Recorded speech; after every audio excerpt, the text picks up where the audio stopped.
it's that time to start thinking about what seeds to plant in July. Right now, I am in my garden, and that's exactly what I'm going to be going over today. If you're interested in starting a fall garden, there's a few things that you want to start thinking about. First is the seeds that you are going to start in July, when to sow these seeds, and what vegetables you are actually going to grow. There are a few reasons why my summer garden was a little bit weak this year, but one of the main things that I want to talk about, and is a reason that we had a weak garden this year, was because of our soil. So starting off your fall garden, one of the first things that I'm going to do is prepare the soil. So it's really important to have good soil before planting any of your vegetables into the ground. The reason for this is that it should be providing the necessary nutrients while providing space to hold air and water.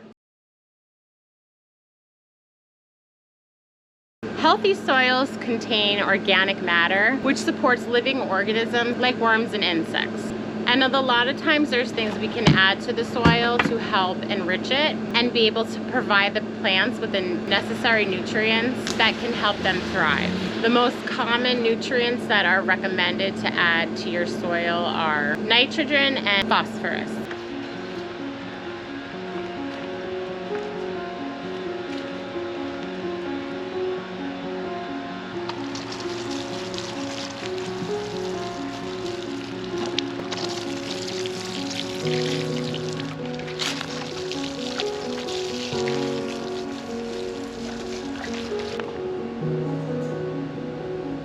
So now that our soil's taken care of and healthy to support, to figure out is what you're going to plant. And that's all going to depend on the zone that you're in. I am in zone 6, and it's also going to depend on when your last frost date is. Frost hardy vegetables are vegetables that can survive 32 below Fahrenheit. Things like brassicas, onions, garlic, leeks. Some of the plants you're going to want to start indoors, like your brassicas.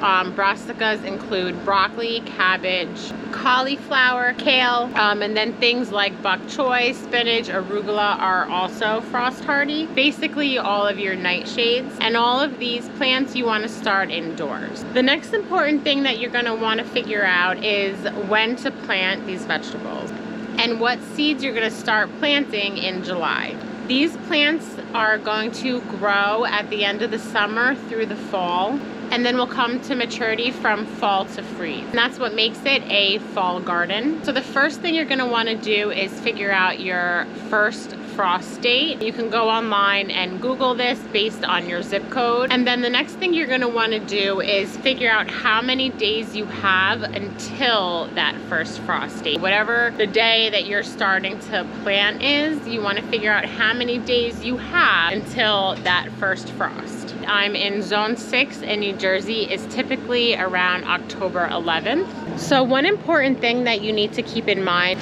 when you're trying to plant is on the back of your seed packet, you'll see days to maturity. Now for nightshades, this is referring to when you're going to transplant it. So you've already started those seeds indoors, and those transplants should be about 6 weeks old already. So for nightshades, you want to give yourself that extra 6 weeks on top of that maturity date that's in the back of the seed packet. Now for things like melons and squash, and for some of those plants that you're going to sow directly in the ground, those days to maturity are pretty accurate.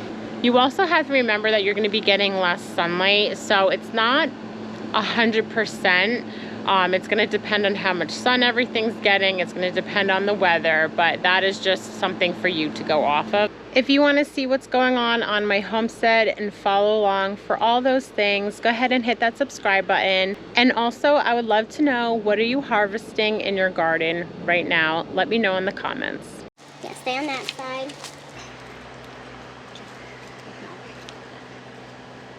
You gotta figure right. Don't pick the hook at pull. You're not pulling from the right spot. Okay, over here we have some green ones too. Pull. Green ones? Yeah, and over. These are green ones. Green beans.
didn't kick her or hit her or anything?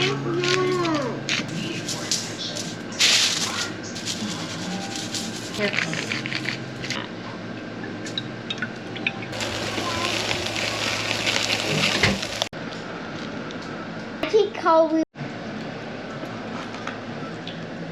That's it for today. Thanks for watching Little House and Homestead. See you next time.